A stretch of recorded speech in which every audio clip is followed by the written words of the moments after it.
He paid only $2 for a dying horse, but what that horse gave him back would change everything. The wind over the New Mexico plateau carried more than dust that afternoon. It carried a decision that would rewrite one man's life. When a half-deaf farmer raised his hand at a livestock auction and bought a dying Mustang for $2, everyone thought he'd lost his mind. But under the cracked roof of an old barn, between silence and survival, something extraordinary began to breathe again. The wind had teeth that afternoon. It scraped across the Taos auction yard, carrying the smell of dust, sweat, and worn leather, the kind of smell that clung to old stories. Men stood in loose clusters beneath a tin roof, their hats tilted low, eyes squinting through the amber haze of sun and grit. The loudspeaker crackled, spitting out numbers and half-swallowed words. In the back pen, a thin Mustang swayed on trembling legs. His coat was mottled red and gray, the color of a dying campfire, and every breath rattled through his chest like loose nails in a coffee can. The auctioneer barely bothered with enthusiasm. Next up, lot 37, sick gelding, starting at $5. No one lifted a hand. The crowd had already decided, not worth the feed, not worth the medicine, not worth the trouble. Then a hand rose. It belonged to a man standing alone near the rail, his hat shadowing a face carved by sun and silence. Mason Reed, 46, a farmer from the high plateau, known around town for two things: good hay and bad luck. $2, the auctioneer muttered, half amused. Going once, twice. His gavel fell with a dull clack. Sold. Heads turned, some shaking in disbelief, others smirking. But Mason didn't notice. His hearing wasn't what it used to be, not since the accident with the water pump 2 summers ago. The explosion had left him half-deaf and more withdrawn than ever. He walked toward the pen, each step measured, careful. The Mustang watched him with one weary eye, sides rising shallowly. Up close, Mason could see the ribs pressing against its hide, the cracked hooves, the dry blood caked near the nostrils. He didn't speak. Instead, he extended a slow, open hand. The horse flinched once, twice, then stilled. For a long second, the air stopped moving. Even the dust seemed to hold its breath. The man and the horse stood in a fragile truce, two broken creatures, quietly recognizing each other. The handler looked puzzled. "You sure, Reed?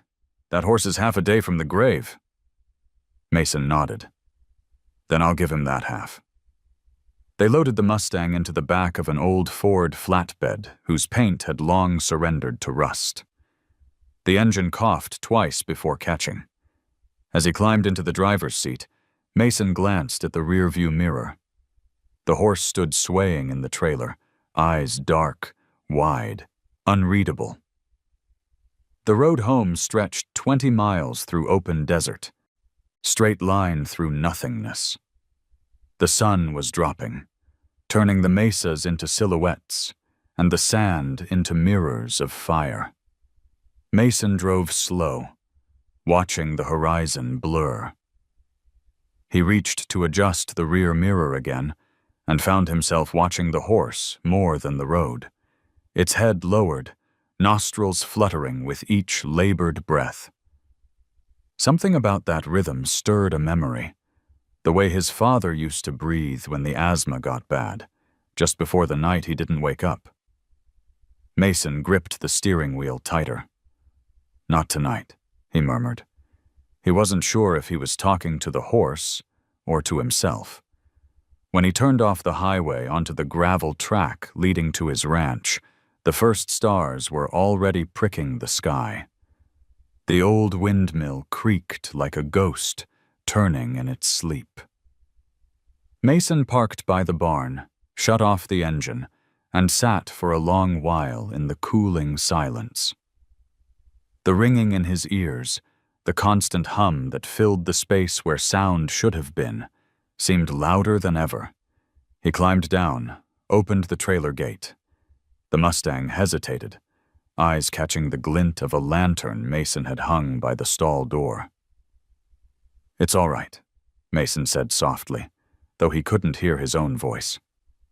He gestured slowly, a motion of welcome, and the horse took one uneven step, then another, hooves scraping the wooden ramp. Inside the barn, the smell of old hay and oil greeted them. Mason had cleared the corner stall that morning, not knowing why. Maybe habit, maybe hope. He spread fresh straw, filled a bucket with water from the hand pump. The horse stood trembling, sides heaving, but alive. Mason leaned against the stall rail, watching. "I'll call you River," he said after a moment, "because every river finds its way, even when it's dry." River flicked an ear, as if the name brushed against some buried memory. Mason smiled faintly. He pulled off his gloves, rubbed his palms together, and reached for the small brass bell that hung near the door, a makeshift signal system he'd built after losing most of his hearing. Its faint vibration in his hand was how he measured the wind, the world. Tonight, it trembled gently, like a heartbeat. Outside, the desert exhaled, long and low. The stars shimmered. The air smelled of dust and cold sage. Mason sat on a wooden crate, eyes fixed on the breathing shape in the stall. The Mustang shifted, coughed once, and then, astonishingly, took a mouthful of hay. Slow, uncertain, but a start. Mason let out a long breath he hadn't realized he was holding. He thought of the auctioneer's voice fading behind him, the laughter of the crowd, the disbelief. He thought of the 2 crumpled dollar bills still warm from his hand. And then, somewhere deep in the quiet, he felt something move, a thread of purpose stitching itself back into his life. When River raised his head, strands of hay hanging from his mouth, their eyes met again. Not gratitude, not fear. Something simpler, older. Recognition. Morning broke over the plateau like a slow burning ember. The light spilled across the cracked earth, touching the edges of Mason's land with a pale gold that made even the dust shimmer. The silence out here was thick, the kind that pressed against the skin. Mason had learned to read it. The tremor of wind through the tin roof, the way shadows moved before a gust. Silence was not the absence of sound. It was its memory. His ranch had once been full of life. Rows of alfalfa bending in the breeze, horses neighing, his ex-wife's laughter echoing from the porch. Now it was a patchwork of decay. A leaning fence, a half-collapsed shed, the windmill moaning like an old man in his sleep. Mason's world was muted, yet alive in other ways. He could feel the hum of the land through his boots, the pulse of the sky when storms gathered far beyond the mountains. In the barn, River stood like a statue in the morning light that filtered through the slats. His breathing was shallow but steady. Mason filled a pail of water and slid it across the straw. He didn't speak. Instead, he moved slowly, showing his hands before every step. The horse watched him, wary but curious. Trust was a slow harvest. A faint vibration from the porch told Mason that the wind had picked up. The brass wind chime he'd built from old keys and spoons trembled in uneven rhythm, his way of knowing how the world moved outside. Once, that rhythm had been his wife's idea. "If you can't hear the wind," she'd said, "let it dance for you." He could still see her face that day, hair whipping in the sun, her laughter clear as the water they used to pump from the well. But laughter, like water, ran dry when life got too heavy. He turned back to the stall. River was watching him again, eyes dark as wet soil.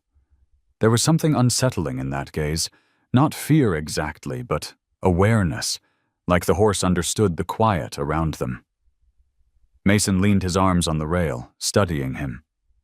"You and I," he said softly. "We're both learning to live with what's missing." The words were half a confession. The other half, he didn't have the courage to speak. That since the accident, he'd stopped believing in new beginnings. Later that afternoon, Dr. Elena Park's old Subaru rumbled up the dirt road, leaving a trail of dust that glowed behind her like smoke. She stepped out, adjusting her cap against the glare. Mason could see her lips move, but her words reached him only as broken fragments. Infection, weak heart, maybe a week. He nodded, pretending to catch every word. Elena's eyes softened. She'd known him long enough to recognize the effort behind that nod. She handed him a bottle of antibiotics and a short note scrawled with dosage instructions. Mason studied the paper for a moment, then placed it in his shirt pocket, near his chest, like something fragile that might break if left too far away. Inside the barn, Elena ran a gentle hand along River's neck, checking his temperature, his breathing. "He's fighting," she said, her tone quiet but hopeful. "But you need to watch him closely. Sometimes the ones that look strong are the first to give up." Mason watched her lips, catching fragments, filling in the rest with intuition. When she left, he stood in the doorway, watching the dust settle behind her car until it vanished into the horizon. The silence returned. Familiar, almost comforting.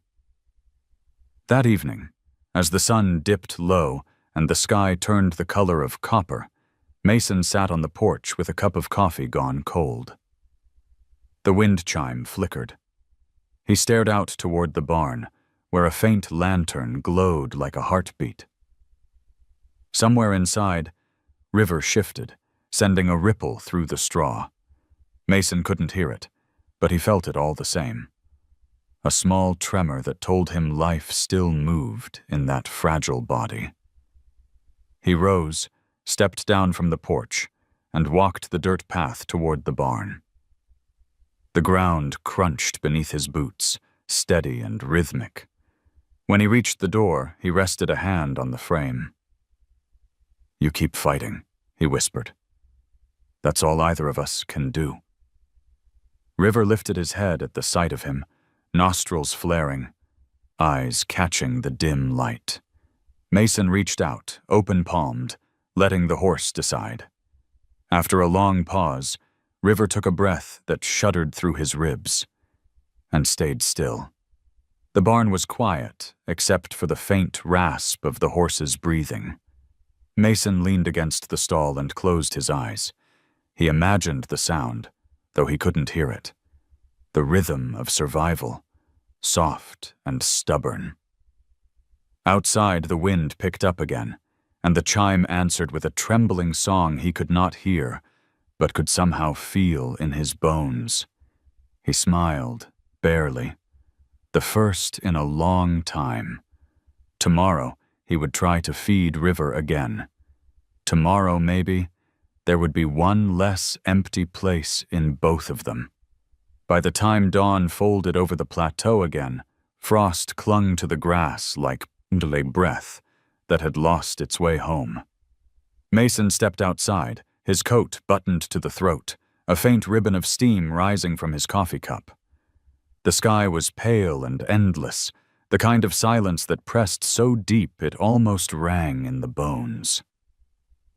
Inside the barn, River stirred weakly, his ribs moving like slow tides. Mason had learned to speak without words. The soft rhythm of his steps, the steady movement of his hands, even the pauses between. All of it told the horse he meant no harm. The first days were a dance of hesitation. River refused the hay, then the water, turning his head away like an old soldier refusing pity. Mason didn't push. He just sat nearby, breathing in rhythm, letting time do what persuasion could not. By mid-morning, the crunch of tires on gravel broke the stillness. Dr. Elena Park's car appeared again, trailing a gray ghost of dust behind it. She climbed out, her stethoscope gleaming briefly in the sun. Mason wiped his hands on his jeans, nodding in quiet greeting. She spoke softly, her tone carrying more comfort than her words. Mason caught fragments. Infections spreading. Lungs. Try another dose. He watched her hands move as she explained, memorizing the gestures. Communication between them had always been half intuition, half trust. She treated his silence the way she treated the animals. Gently, without pity. Elena crouched beside River, pressing the cold disc of her stethoscope to the horse's chest. River shivered, but didn't pull away. "He's weaker," she said, her voice low. "But there's something stubborn in him." Mason read the shape of the word stubborn on her lips and smiled faintly. "Fits right in," he murmured. When she finished, she stood and handed him a small syringe pack and a bottle wrapped in brown paper. "Antibiotics twice a day. Keep him warm. Keep him dry. If he starts breathing faster, call me. Right away." Mason nodded, tapping his temple to show he understood. They stood there a moment longer, two people surrounded by the smell of hay and quiet resilience. Finally, she reached out and rested a hand on Mason's arm. "You're doing good work," she said. He didn't catch the sound, but he saw it in her eyes, the kindness, the faith. Then she was gone, her car shrinking to a speck beyond the ridge. Back inside, Mason prepared the dose the way she'd shown him. He moved with the precision of habit, though inside he could feel the tremor of doubt. River's breath rattled like the old pump before it broke for good. Mason knelt, steadying the horse's neck, and whispered words he couldn't hear but hoped were still prayers. The injection went in clean. River flinched, then stilled. Mason exhaled. He stayed kneeling there, one hand on the animal's shoulder, feeling the slow return of heartbeat under his palm. For the first time, River didn't pull away. That tiny surrender, that acceptance, lit something small but fierce inside Mason. Later, he sat on the porch, watching dusk gather in streaks of copper and violet. He thought about Elena, how she moved through the world with quiet precision, how she didn't flinch at silence. Maybe that was why he trusted her. Maybe that was why he'd begun to trust again at all. When darkness deepened, he returned to the barn with a lantern. River was standing now, head low, tail flicking lazily. The sound of chewing, faint but steady, reached Mason's chest as vibration. It wasn't just the horse eating. It was the world whispering that something could still be saved. Mason leaned against the stall gate, hands wrapped around the lantern's handle. "That's it, boy," he said, smiling at his own shadow on the wall. "That's living." He stayed there long after the lantern burned low, watching the steady rhythm of the horse's breathing, feeling it like a heartbeat in the stillness. The wind outside shifted, brushing against the chimes, and the faint shimmer of movement told Mason that the world, once silent, was beginning to speak again, softly, like the vet who saved lives in whispers. The wind shifted that morning, bringing with it the scent of juniper and wet earth from the hills.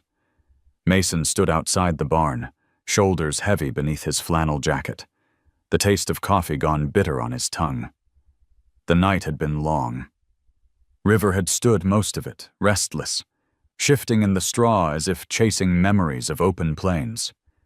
But when Mason came out at dawn, the horse was calmer, not strong yet, but awake in a new way. The air felt different, lighter somehow, as though the land itself had exhaled. He was cleaning out the stall when he noticed movement near the fence line, a small figure, half hidden by sagebrush. A girl stood there, her dark braid whipping in the wind, her backpack slung over one shoulder. She couldn't have been more than 15. Mason straightened, squinting. She didn't move. The morning light caught on the turquoise beads threaded through her braid, glowing like trapped drops of sky. "You lost?" he called, though he knew she might not hear him. The wind swallowed most things out here. The girl stepped closer, boots crunching the dry dirt.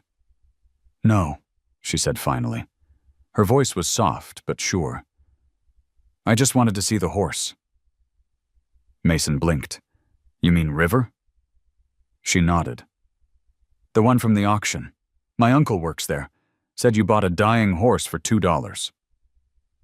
The words weren't cruel, just matter of fact. Mason shrugged. "Guess I did." The girl studied him, then the horse behind him. "Why?" He hesitated. No one had asked him that, not really. "Because someone had to," he said after a moment. "And I had $2. That answer seemed to satisfy her. She walked to the fence, fingers curling around the weathered wood. River lifted his head, ears twitching. The girl moved slowly, her body relaxed, and the horse didn't shy away. Mason watched, surprised. Usually River turned from strangers, but something about her quiet stillness held him. "My name's Sky," she said, not taking her eyes off the animal. "Sky Yazzie." Her accent carried the music of the Navajo mesas, round and warm. "My grandmother says animals hear the things people forget how to say." Mason leaned on his shovel. "Your grandmother sounds smart." "She is. She says sometimes they remember us when the world forgets." The wind lifted again, stirring straw across the barn floor. Mason glanced at River. The horse's eyes were half closed, his breathing slow and steady. Sky reached out, palm open, stopping just short of the rail. River's nostrils flared. A single breath bridged the space between them. Mason felt the air change. Thin, charged, tender. The horse didn't move away. He lowered his head until his muzzle hovered just above her hand. For a moment, time folded in on itself. Sky's braid brushed her shoulder. River's tail flicked once. Then he took a deeper breath, the kind that spoke of trust returning after a long exile. "You see?" Sky whispered. "He's listening." Mason swallowed hard. "Yeah," he said. "Maybe he is." They stood there a long while, until the sun climbed higher and the frost melted from the fence posts. When Sky finally turned to leave, she slung her backpack higher. "I'll come by again if that's okay." Mason wanted to say no, to keep this quiet corner of his life untouched. But when he looked back at River, who was still watching the retreating figure with a calm he hadn't shown before, the word wouldn't come. "All right," he said instead, "but only after school." Sky grinned, a flash of white against sun-browned skin. "Deal." She walked down the dirt road, her shadow long across the red earth. Mason stayed where he was, the shovel forgotten, watching her disappear into the shimmer of heat. When he turned back, River was still standing by the fence, head tilted toward the horizon, as though listening to footsteps long after they were gone. Mason reached up and touched the brass chime hanging from the barn door. It quivered in the wind, silent to his ears but alive in his chest. For the first time in months, the silence around him didn't feel like a wall. It felt like space, something big enough to hold new beginnings. That night, as the desert cooled and stars began to bloom, Mason wrote on a scrap of paper the name Sky. He pinned it above River's stall. Maybe, he thought, every story needed another voice. Inside the barn, the horse exhaled deeply and settled down in the straw, the sound, or what Mason imagined as sound, steady and real. Outside, the chimes shimmered again, catching the wind that carried both loss and something dangerously close to hope. The sky that afternoon turned the color of old iron. Clouds gathered low over the mesa, their bellies swollen with dust instead of rain. Mason felt the shift before he saw it. The tremor in the wind chime, the way the horseshoe nails hanging from his porch began to rattle like distant bones. Storms on the plateau came fast, with no warning and no mercy. Inside the barn, River was uneasy. He paced the stall, nostrils flaring, hooves thudding against the floorboards. The air carried the electric scent of ozone and fear. Mason set down his tools and moved toward the stall, palms open, slow and deliberate. "Easy, boy," he said, though he couldn't hear his own voice. The horse's eyes flashed white. Thunder rolled somewhere far beyond his perception, but he saw it. The flicker of light, the vibration through the wood. Then a sharp gust tore through the barn's half-closed doors, scattering straw like yellow sparks. River reared, slamming his chest into the gate. Mason lunged forward, heart pounding, but the horse was lost to instinct now, trapped between panic and memory. And then came another sound Mason couldn't hear, the tearing moan of wind against tin, the metallic scream of the roof lifting. He felt it in his ribs, a deep pulse, and for a moment he was back in that night years ago, the night the pump exploded, the night he'd lost his hearing. He remembered the flash of light, the roar that ripped his world apart, the silence that followed like punishment. "Hey!" a voice cut through his memory. Mason turned to see Sky sprinting toward the barn, her hair whipping like black smoke. "I saw it coming from the ridge," she shouted, ducking inside. He tried to wave her back, but she was already beside him, eyes wide, breathing hard. "He's scared," she said, pointing to River. "He doesn't know where the noise ends." Mason nodded, understanding even if he couldn't hear. He stepped closer to the horse, hands lifted, forming the shapes he'd taught Sky the week before. The slow sweep of fingers meaning stay. The soft downward motion meaning breathe. River was trembling, wild-eyed, his whole body a coil of flight. Mason pressed his palm flat against the horse's neck, feeling the frantic pulse beneath the hide. "Look at me," he whispered. "Look here." For a breathless moment, River didn't move. Then his gaze shifted, finding Mason's face. The wind screamed again, rattling the barn's frame, but the horse didn't bolt.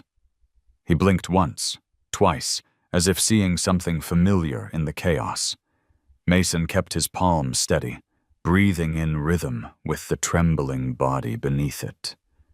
In, out, in, out. Sky stood frozen nearby, watching the two of them, man and horse, locked in some silent language older than words. When the storm hit full force, it came not with rain but with dust, red and choking, swirling through every crack in the boards. Mason felt it grit against his teeth. The chime outside clattered wildly, its motion visible through the open door, swinging like a heart caught in panic. But inside the stall, something changed. River lowered his head. The whites of his eyes disappeared. His breathing slowed until Mason could feel the steadiness returning under his hand. Sky's voice came small through the din. "He's listening to you." Mason shook his head. "No," he said. "He's remembering how." Minutes dragged into an hour. The storm raged, then began to die, the sky bleeding from rust to gray. When the first calm swept in, Mason stepped back, his shoulders coated in dust. River stood still, chest rising slow, like a creature who'd learned to trust the dark. Sky leaned on the stall, her face streaked with grit. "How did you do that?" she asked. Mason thought for a moment, then signed the word he'd shown her earlier. "Breathe." He touched his chest, then the horse's. "Same air," he said simply. "That's all it is?"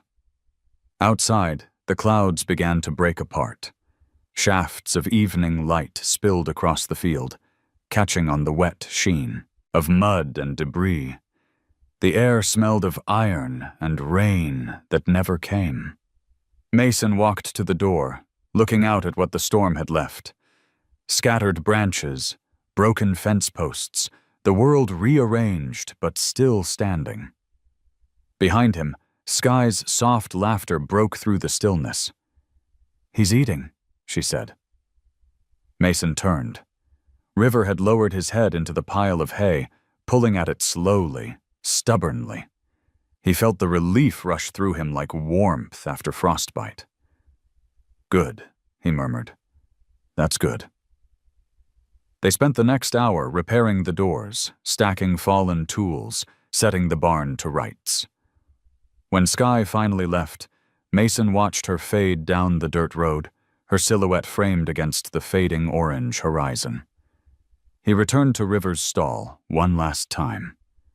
The horse lifted his head, straw hanging from his mouth, and Mason couldn't help but laugh, or what passed for laughter, a quiet puff of air that felt like gratitude.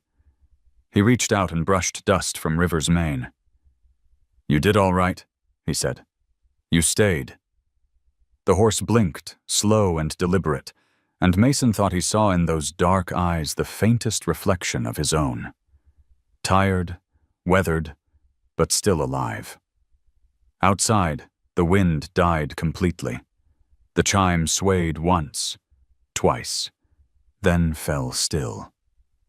Mason stood there in the sudden stillness, the aftertaste of fear still sharp in his mouth, but his chest full of something new, something steady and wordless, like peace that had been waiting for its turn to speak.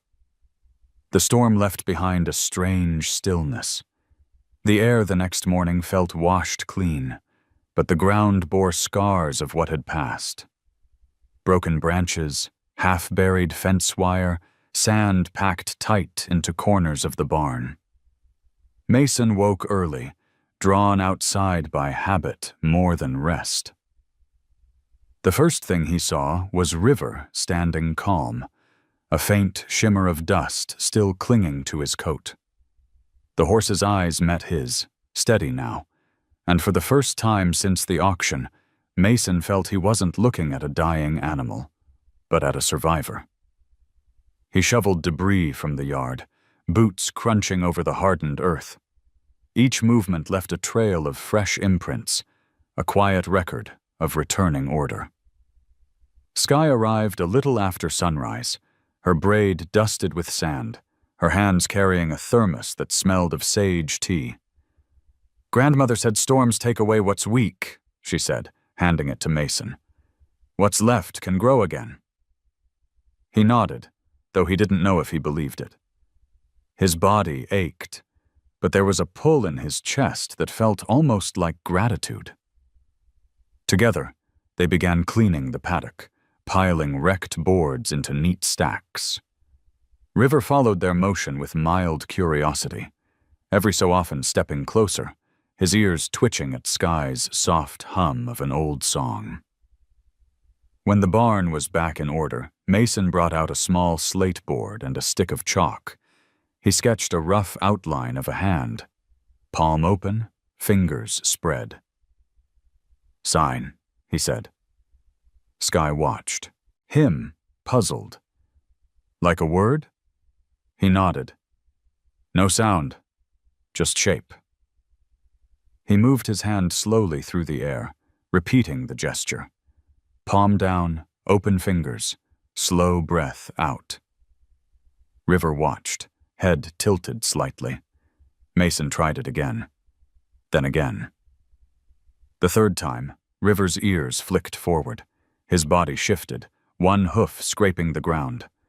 Sky's eyes widened. "He knows," she whispered. "He remembers from yesterday." Mason gave a small smile. "Maybe he just likes patterns. Maybe that's what language really is." He showed her 2 more signs, one for stay, the other for trust. Sky imitated each movement, her fingers uncertain but earnest. They practiced until the sunlight slanted low and long through the doorway, turning the air gold. That evening, as they rested on the porch steps, Rory Blake drove by on his way to town. His pickup slowed when he saw Mason and the girl.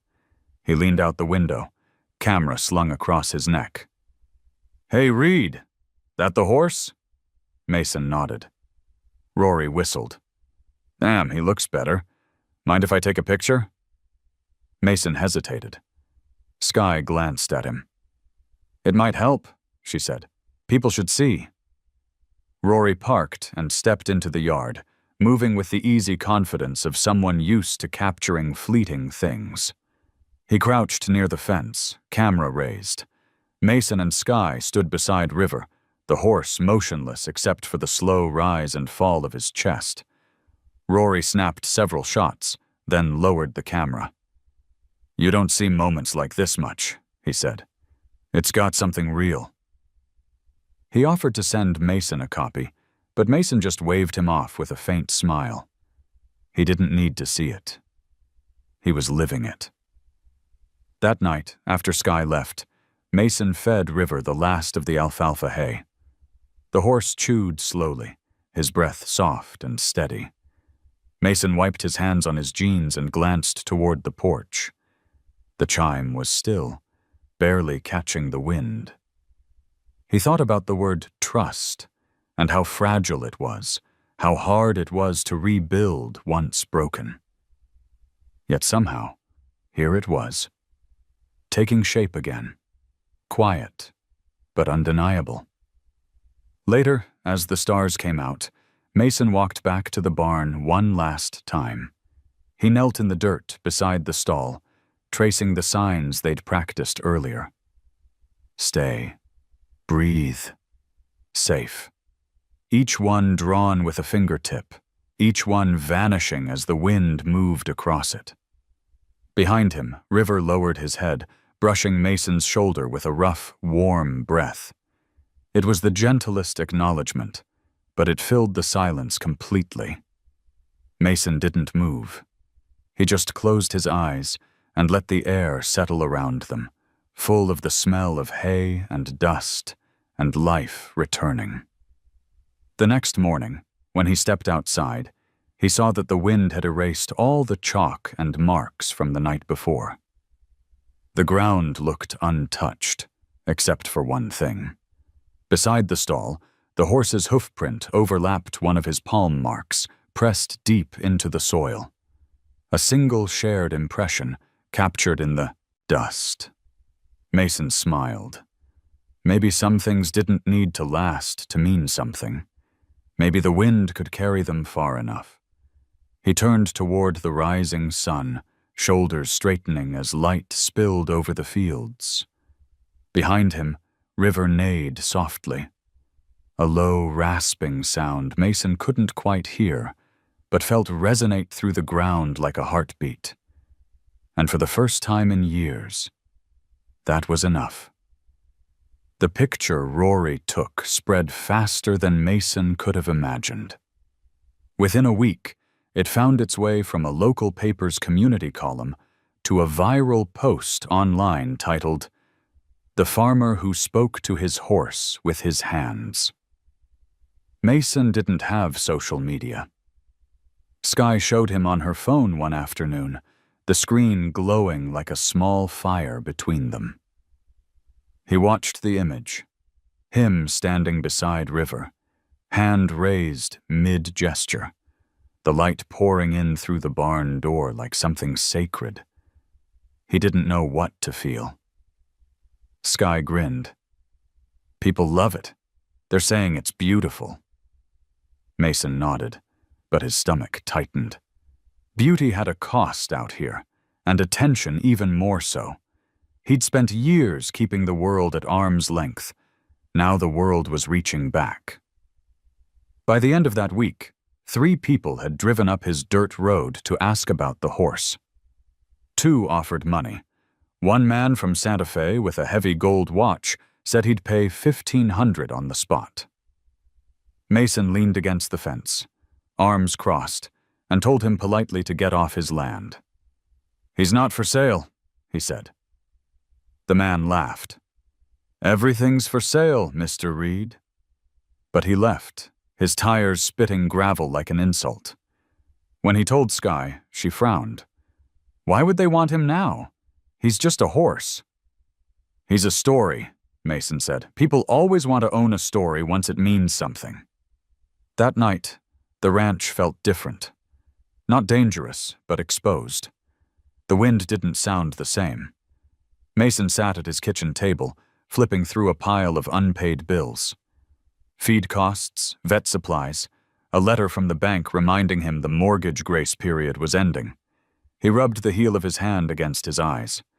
2 years ago, when his hearing failed, he'd sold half the cattle. Then the drought came.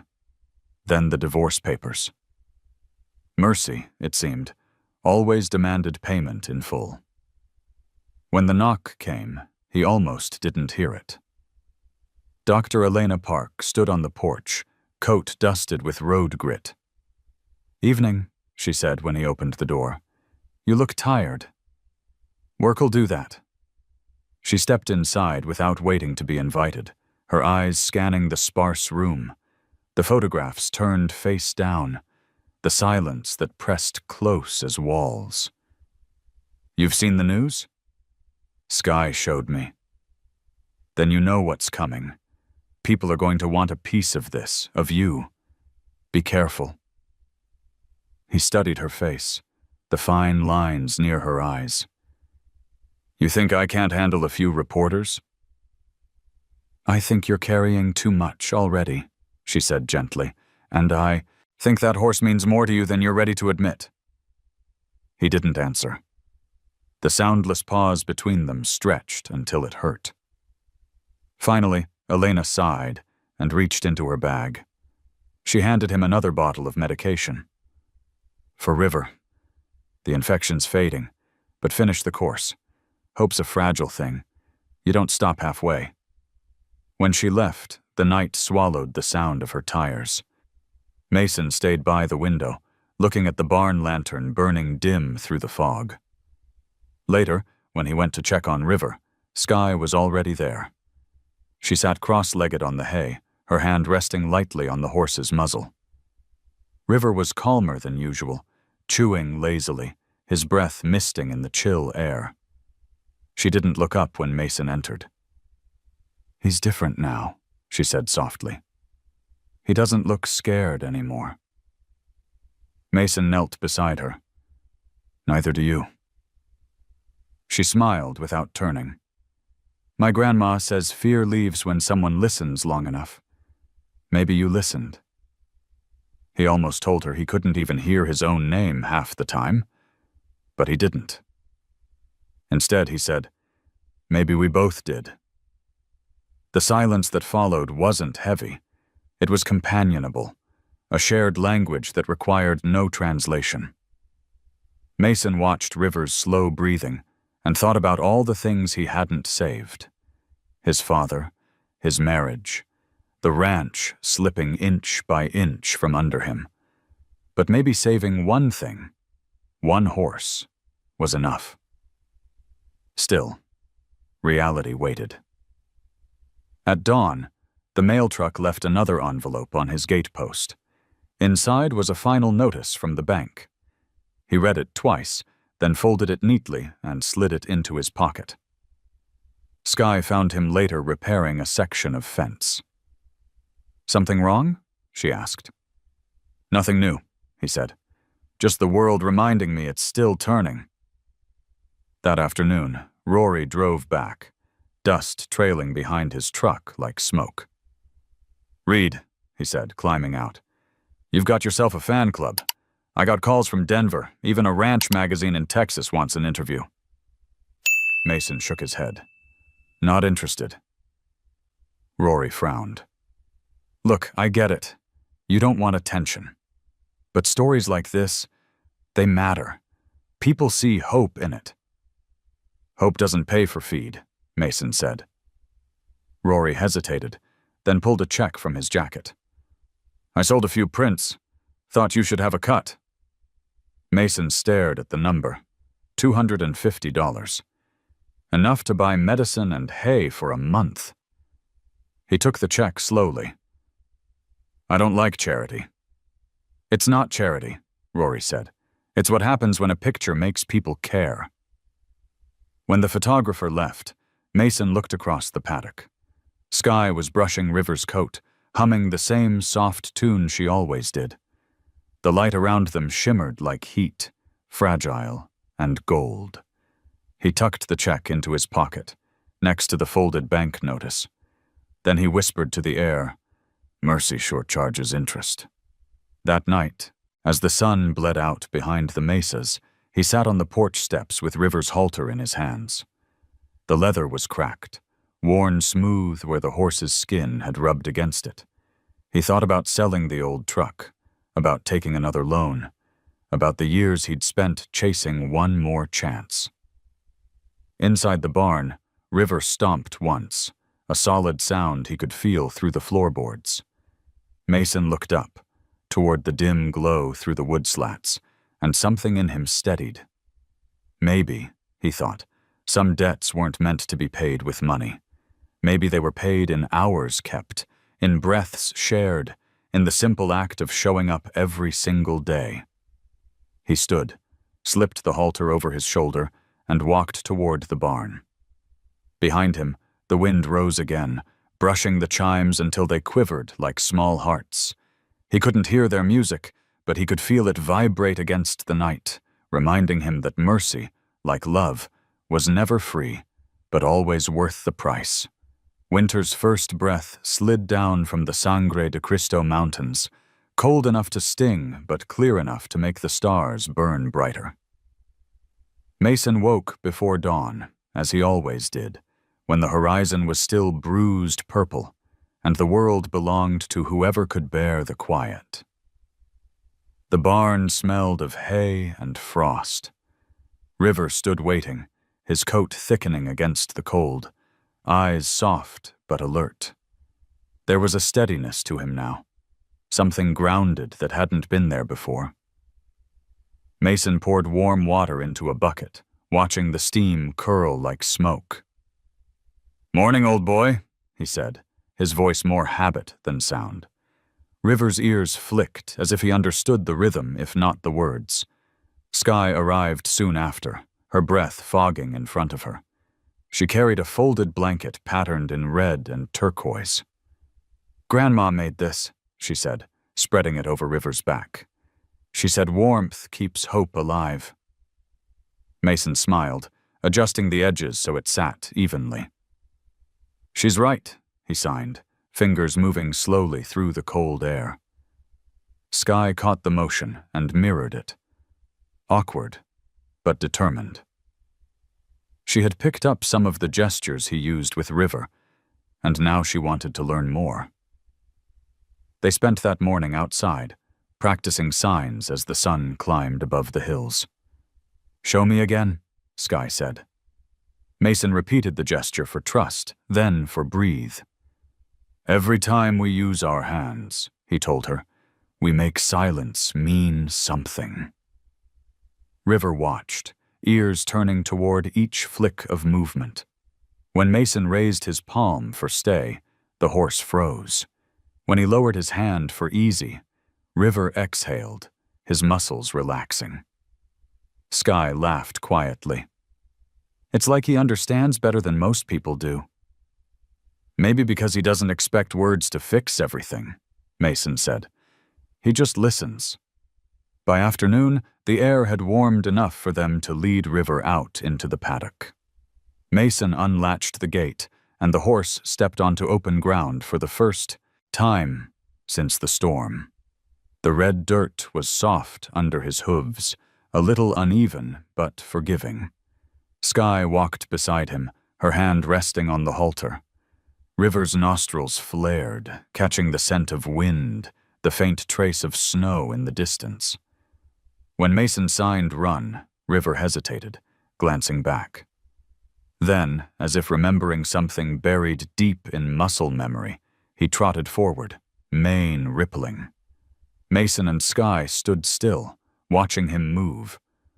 Awkward at first, then smoother, faster, until the Mustang was a blur of motion against the fading sun. The sound of his hooves was faint to Mason, almost imagined, but the vibration traveled through the ground, through his boots, up into his chest. It felt like a heartbeat returning. "Look at him," Sky said. "He's free." "Not free," Mason corrected softly. "He's home." River slowed after a few laps, snorting clouds of steam, then returned to them on his own. Mason raised both hands, palms up, the sign for enough. The horse stopped, head lowering. "See?" Mason said to Sky. "He's speaking back now." They lingered in the paddock until the light bled into dusk. Rory's truck appeared again, headlights flickering as it climbed the hill. He leaned out the window, waving. "He looks incredible," he said. "I posted the new photo. People are asking if they can donate to help with feed costs." Mason frowned, brushing dust from his gloves. "I didn't ask for that." "Doesn't matter," Rory said. "Sometimes help shows up whether we want it or not. You might as well let people care." Sky grinned at him. "Maybe River's famous now." Mason chuckled under his breath. "He doesn't know it, and that's what makes him better than the rest of us." That night, after Sky went home, Mason sat at the kitchen table with a half-empty cup of coffee and the laptop Rory had left him. He opened the link to the article, its headline bold and simple. "The Silent Farmer and His Mustang Who Speaks with Hands."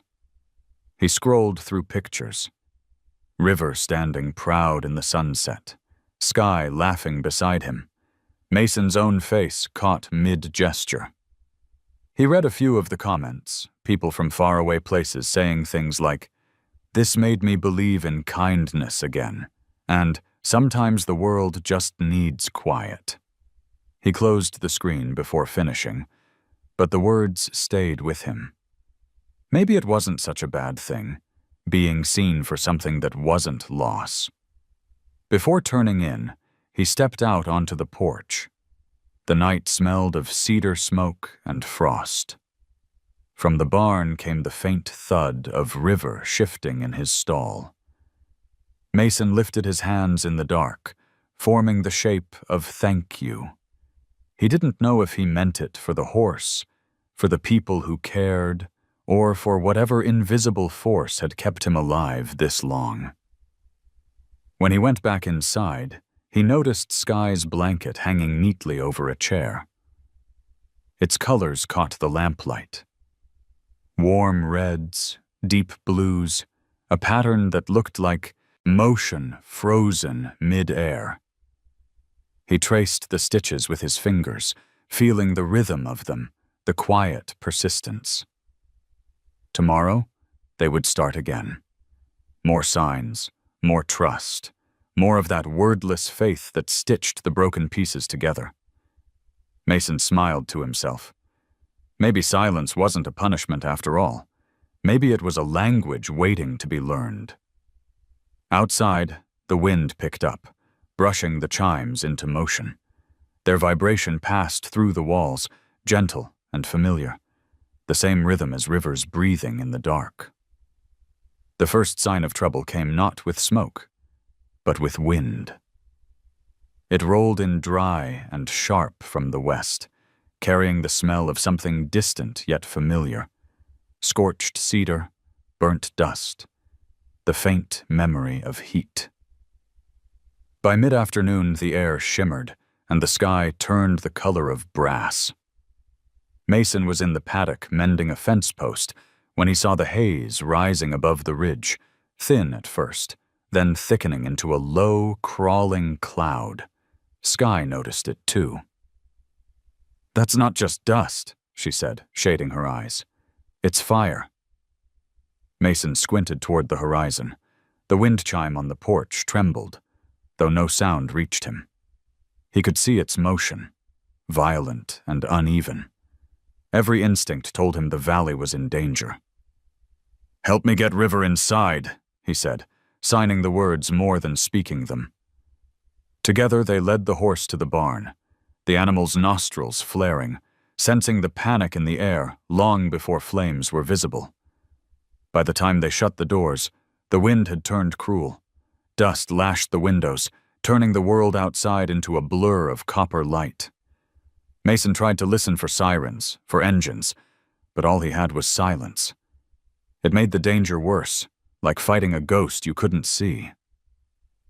Skye's phone buzzed. She read the alert out loud. "Wildfire on the West Ridge, spreading toward the highway." Her hands shook.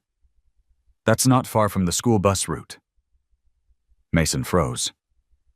The school bus had left town only 20 minutes ago, the same road that cut past his land before turning down into the valley. He looked at Skye, and in that single moment of understanding, they both moved. He grabbed River's halter and swung open the barn door. The heat outside slapped them in the face. The fire wasn't close yet, but the wind was feeding it fast. Mason could see the faint orange glow flickering across the mesa, like lightning that refused to fade. "You're not thinking," Skye began. He was. "Get your truck ready," he said. "If the bus gets caught in that smoke, they won't see the road." Within minutes, they reached the ridge where the dirt road met the valley floor. The wind whipped sand across their faces, and the smoke was thick now, curling low and choking the air. Through it, Mason spotted flashing hazard lights. The bus stopped halfway down the slope. The driver was outside, waving frantically. Mason couldn't hear her words, but he could see her fear. Behind, the glass, small faces pressed against windows, pale and motionless. The wind roared, scattering ash like snow. Mason motioned to Skye, then to River. He stepped forward, tugging gently on the halter. "We're going," he said, though his voice was lost in the storm. The horse resisted for a moment, then pushed forward, trusting the hand it knew. They advanced slowly, Mason leading, Skye following with wet rags over her mouth and nose.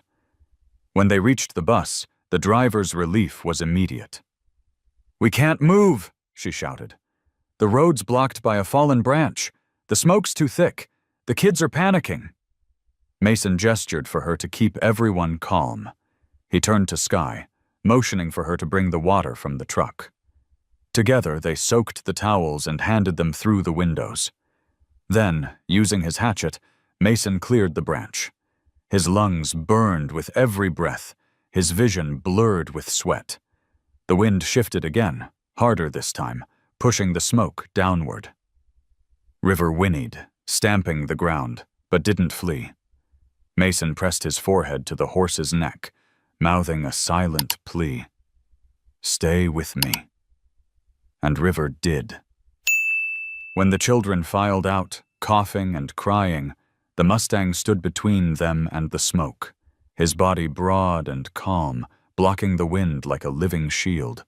The smallest child clung to Sky's arm. "Is the horse scared?" the boy asked, voice shaking.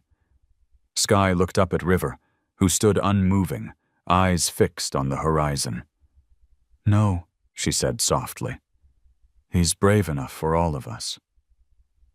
With the road cleared, they led the bus down to safer ground near the dry creek bed.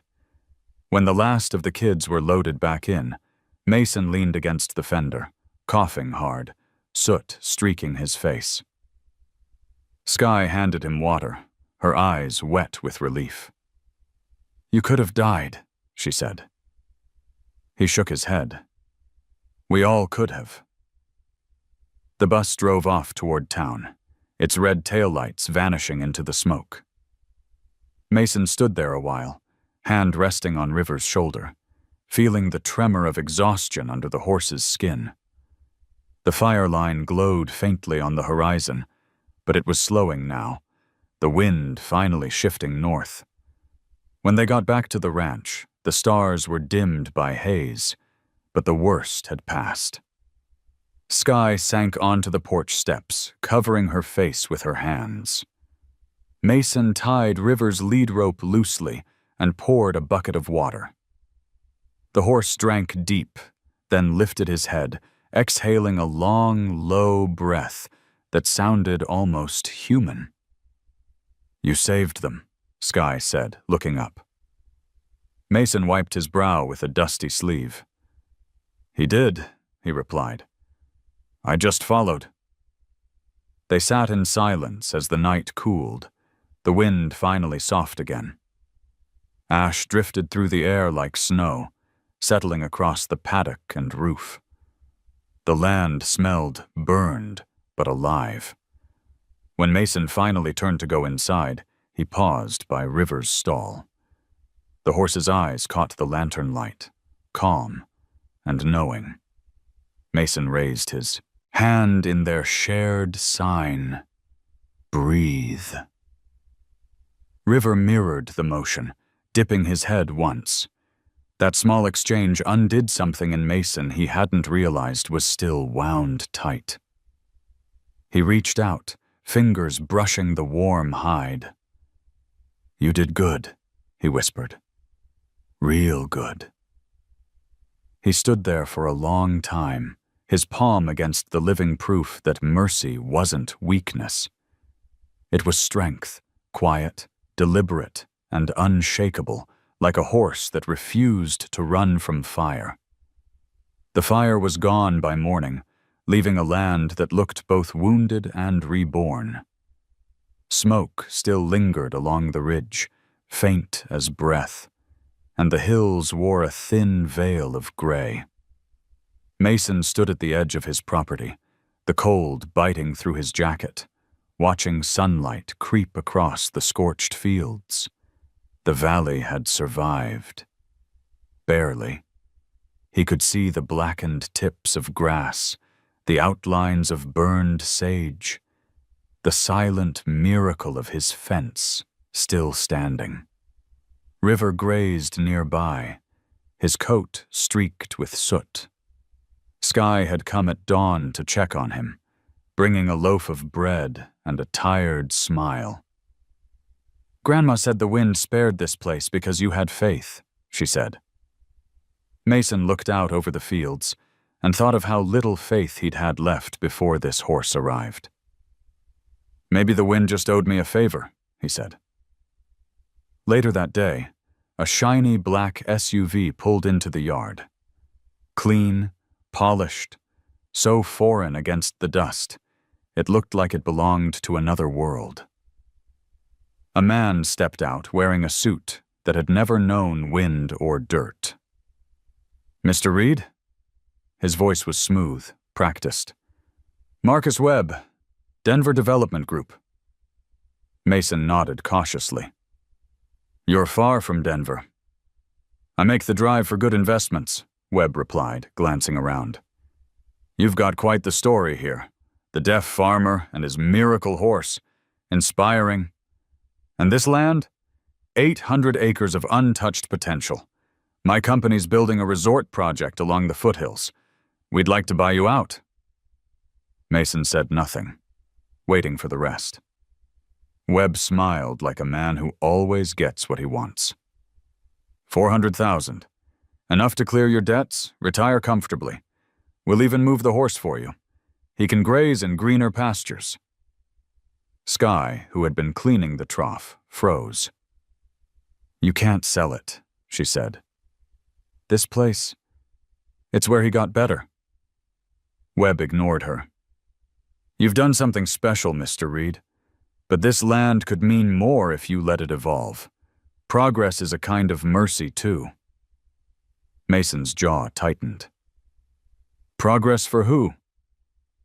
For everyone, Webb replied smoothly. Jobs, tourism, new energy in the valley. Don't mistake sentiment for success. You can't save the world with good intentions and a horse. The words hung in the air, heavy and cold. Mason turned to River, who was watching them quietly, the faint wind tugging his mane.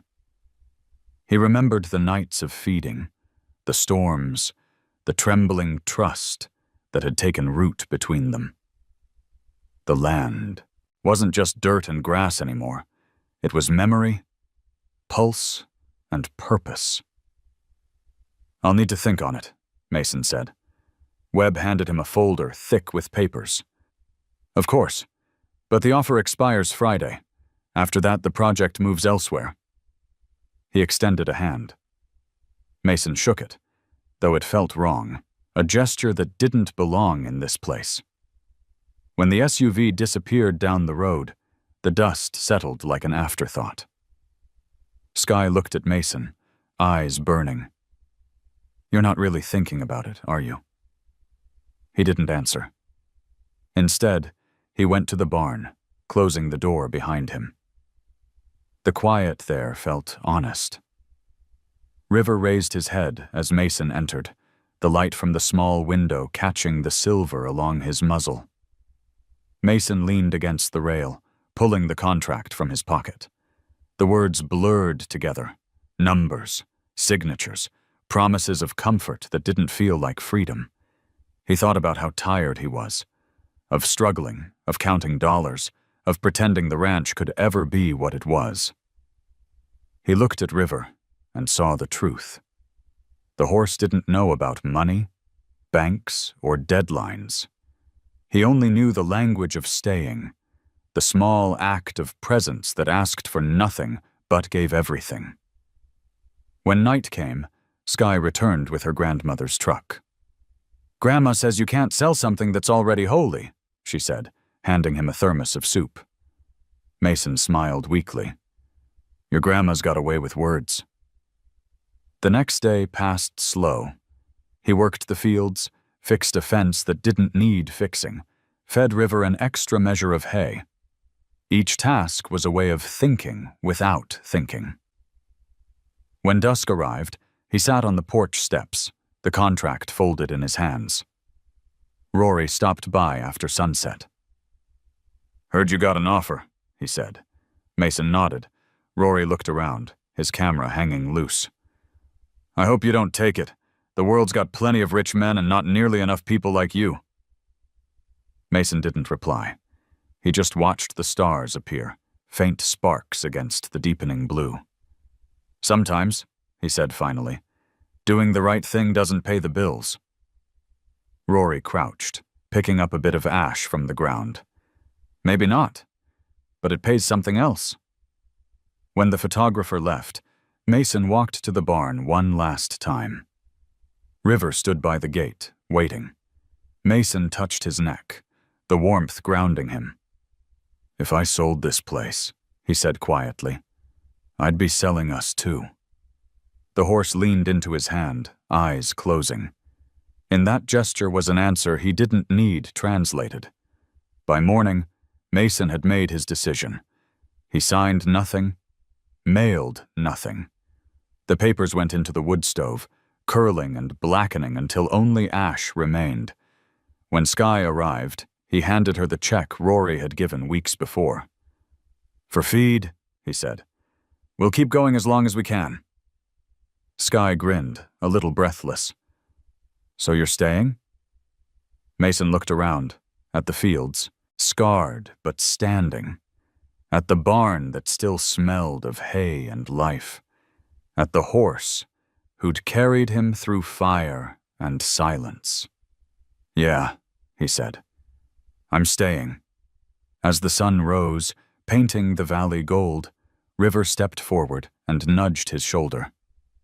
Mason laughed, deep and quiet, the sound of someone who had finally stopped running. The wind stirred the chimes on the porch, their motion gentle, steady. This time, the silence didn't feel empty. It felt earned. Autumn came early to the high desert that year. The air thinned, carrying the scent of fallen cottonwood leaves and distant rain. The fields glowed in shades of gold and rust, and the mountains stood blue and sharp against the horizon. Mason had always liked this season, its quiet honesty, its way of preparing for what's next without complaint. But this autumn felt different. The ranch wasn't dying anymore. It was breathing. The story of River had reached farther than any of them expected. The local news picked it up, then a regional magazine. A reporter from Vermont wrote to Rory, asking if Mason would speak at a conference about animal therapy and resilience. "They want you and the horse there," Rory said, holding the letter out. "People think what you're doing could help others." Mason stared at the words, unsure how to answer. He wasn't a speaker. He barely spoke at all these days, at least not in ways the world understood. "They don't need me," he said finally. "They need what he taught us." Skye, who was leaning on the stall door, grinned. "Then we'll show them.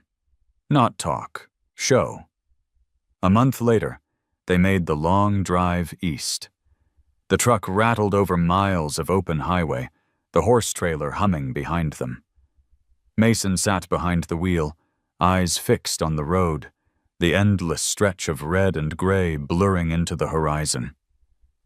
Skye dozed beside him, her hand resting on the camera Rory had loaned her to document the trip. "You think River will like Vermont?" she asked sleepily. "He'll like the grass," Mason said, smiling faintly. "And the quiet. Quiet's the same everywhere."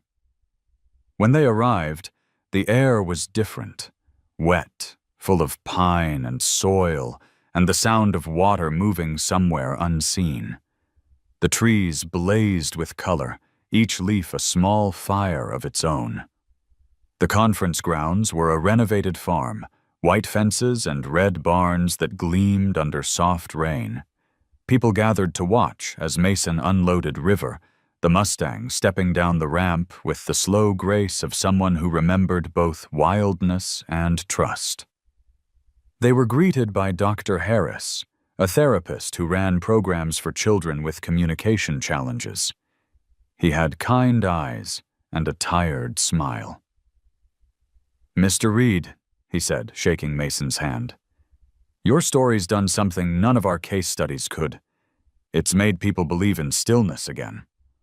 Mason wasn't sure what to say. He nodded once, glancing at River, who had already drawn a small crowd of curious onlookers. Skye stood nearby, camera in hand, watching every motion. "He doesn't like noise," Mason warned gently. "We'll keep it calm," Dr. Harris said. The demonstration was simple. A small group of parents and children gathered near the paddock, their voices soft, their movements cautious. One boy stood apart, his shoulders hunched, fingers twisting the hem of his sweater. His mother whispered that he hadn't spoken since his father died 6 months earlier. Mason nodded and motioned for the boy to approach. River stood still, his breath visible in the cool air. Mason lifted his hands, slow, deliberate, forming the signs for easy and safe. The horse blinked, responding with the faintest dip of his head. Mason turned to the boy, repeating the same motions. The child hesitated, then mirrored him clumsily, palms shaking. River took a single step forward. The boy froze. Then, slowly, he reached out. His fingers brushed the horse's muzzle. For a heartbeat, the world held still. The crowd, the wind, even time itself. Then the boy whispered, so faint Mason almost didn't believe he'd heard it. "Warm." His mother gasped, covering her mouth. Sky's camera clicked, catching the moment as sunlight broke through the clouds. Mason stood beside them, heart heavy in his chest, every sound replaced by feeling. Afterward, Dr. Harris approached, eyes bright. "You realize what just happened?" Mason nodded. He heard the wind. That evening, they were invited to speak on stage. Sky did most of the talking, her voice steady as she described their journey. Mason stood beside her, hands clasped, River grazing behind them. When the applause came, it was thunderous, though Mason couldn't hear it. He only saw faces lit with hope, and that was enough. Later, in the quiet of the stables, Sky turned to him. "I think you changed more lives than you'll ever know." Mason smiled. "No," he said, stroking River's neck. "He did. I just listened." The next morning, frost glazed the grass outside the barn. Mason stood watching his breath mingle with the horses, the rhythm perfectly matched. He remembered something Sky's grandmother once said, that the wind carries every voice ever spoken. It just takes time to return the ones we need to hear. When the truck finally turned west for home, the Vermont trees bowed in the breeze, their leaves scattering like small prayers. Mason didn't look back. He didn't need to. The wind would speak for them now. As they crossed the state line, Sky rolled down her window, letting the cold rush in. "What do you think the wind's saying?" she asked. Mason glanced at the mirror, where River's reflection moved gently in the trailer, calm and unafraid. "It's saying we did all right," he said, and for the first time in years, he could almost hear it. Winter returned to the Taos Plateau with a calm that felt earned. The sky hung low and clear, the light thin as silk. Frost jeweled every fence, line, and the morning smelled of cedar smoke and snow. Mason's ranch, once a forgotten patch of land clinging to debt and silence, had changed. It was still quiet, still remote, but now that quiet carried warmth, not emptiness. The new sign hung at the gate. River Hands, a quiet horsemanship program. Rory had carved it himself from a slab of local pine, each letter deep and deliberate. Below it, a smaller line read, "For those who listen beyond sound." Every week, a small group arrived, children, veterans, people who carried invisible wounds. They came not for miracles, but for stillness. Sky ran the sessions, her patience blending with the easy rhythm of River's movements. Mason mostly watched, fixing fences, mixing feed, or mending saddles in the background. Yet somehow, everyone who came found their way to him. One afternoon, a man from Albuquerque stood by the paddock, staring at River with the blank eyes of someone learning to feel again. "I haven't spoken much since Afghanistan," he told Mason quietly. Too much noise in my head. Mason pointed to the horse. He knows that kind of noise, he said, signing the word breathe. The man followed the motion clumsily, repeating it once, then again. River exhaled, and the man smiled for the first time in years. That was enough. Sky had grown too. She was taller now, her voice steadier when she spoke to the visitors. Her grandmother still sent herbs and stories, sometimes riding out on Sundays with a basket of bread. You made a church without walls, she told Mason once. The wind carries your prayers better that way. Mason never argued. He didn't need to. He felt the truth of it every morning when he stepped into the barn and saw River waiting. The horse's muzzle had turned silver around the edges, a sign of time passing gently. When Mason touched his neck, the same steady calm moved through him as it had the day they first met. In early spring, a letter arrived from Dr. Harris in Vermont. Your story continues to ripple outward, it said. We're developing new therapy programs based on your methods. You've taught us that communication isn't about sound. It's about presence. Mason read it twice, folded it carefully, and placed it in the old wooden box where he kept his wife's letters. Later that week, Sky brought a group of children from a nearby school for a tour. They moved carefully, their laughter carrying across the fields. Mason stood by the porch, watching them discover the barn, the hay bales, the small corral where River waited. One of the children, a girl no older than 8, approached him shyly. She held out a drawing, a horse standing beside a man, both surrounded by wind. Across the bottom, she had written, "Thank you for teaching quiet." Mason took the paper in both hands. For a moment, his vision blurred, the colors bleeding into each other. He knelt, smiling. "You're welcome," he said softly, though the sound barely reached his own ears. That evening, as the sun fell behind the mountains, Sky found him sitting by the paddock, River's head resting on his shoulder. The sky blazed orange and violet, the same colors that had painted every ending he'd ever known. "You ever think about how far we've come?" she asked. Mason nodded.